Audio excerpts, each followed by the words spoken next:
Welcome to IBTV. Mulugu జిల్లా ఏటూరు నాగారం మండలం రామన్నగూడెం రామ్నగర్, లంబాడిగూడెం ప్రాంతాల్లో గోదావరి వరదతో మిర్చి పంటలో నీట మునిగాయి. గత 2 సంవత్సరాలుగా మిర్చికి సరైన ధర లేక ఇబ్బందులు పడుతున్నామని, ఈసారి కాస్తో కోస్తో ఉన్న భూములను తాకట్టు పెట్టి కౌలుకు తీసుకుని మిర్చి వేశామని రైతులు వాపోయారు. కానీ గోదావరి ఉధృతి కారణంగా పంటలు పూర్తిగా నష్టపోయామని తెలిపారు. ఇంతకాలం వ్యవసాయం చేసినా ఇలాంటి పరిస్థితి ఎప్పుడూ చూడలేదని వారు ఆవేదన వ్యక్తం చేశారు.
నా పేరు నాగలక్ష్మి. ఏటూరు నాగారం మండలం, ములుగు జిల్లా.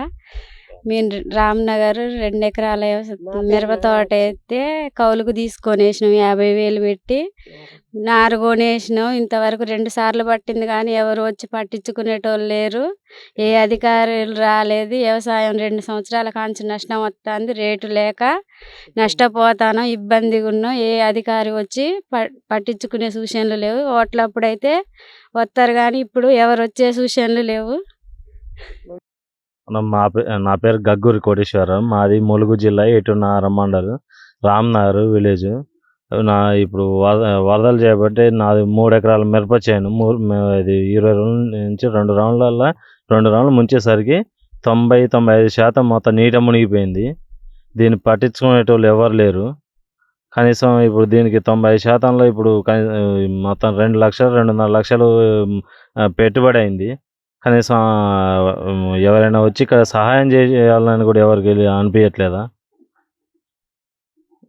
ఇదే అనుకుంటే గత 2-3 సంవత్సరాల నుంచి మార్కెట్ తక్కువ ఉండి 2-3 సంవత్సరాల నుంచి ఇంకా అప్పుల పాలవుతాను. ఇప్పుడు ఉన్నాయి లేని అన్ని బ్యాంకులు తాకట్టు పెట్టుకొని ఇప్పుడు ఈ వ్యవసాయం చేస్తే ఇప్పుడు ఈ ఉన్నాయి కూడా గోదావరి 2 రౌండ్లు ముంచేసరికి ఇప్పుడు అప్పులు కూడా ఏడ దొరకక బాగా ఇబ్బంది పడతాను.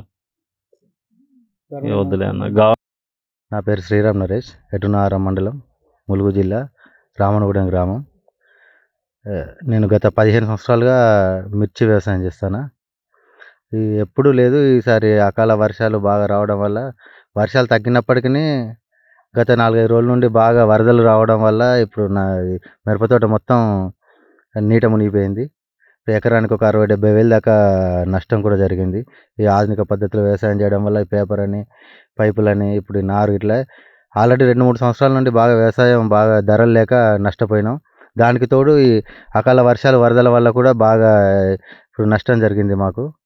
ప్రభుత్వం దీని మీద ఏమైనా సహాయం చేయాలని కోరుతున్నాం. ఎందుకు ఇప్పటికే ఈ మిర్చి పంట మీద 70% పెట్టుబడి కూడా పెట్టినాం. పేపరు, పైపులు ఇవన్నీ మళ్ళీ తీసేసి దున్ని మళ్ళీ కొత్త మొక్కలు పెట్టడం బాగా ఖర్చుతో కూడుకున్న పని. ఇప్పుడు ఈ డబ్బులన్నీ వృధా అయిపోయినట్టు అయిపోయింది ఈ వరదల వల్ల. ప్రభుత్వం కూడా చూసి ప్రాజెక్టుల నీళ్ళు కొద్దిగా ముందస్తుగా వదిలేసి ఉంటే ఇంత నష్టం జరిగేది కాదు మాకు. వాళ్ళు ఆపి ఒకేసారి వదలడం వల్ల మాకు ఇన్ని ఇబ్బందులు జరుగుతున్నాయి. ప్రభుత్వం స్పందించి దీనిపై మాకు కొంత ఆర్థిక సహాయం, ఇప్పుడు నేనే కాదు నా తోటి రైతులు చాలామంది మిరప తోటలు అన్నీ మునిగిపోయినాయి.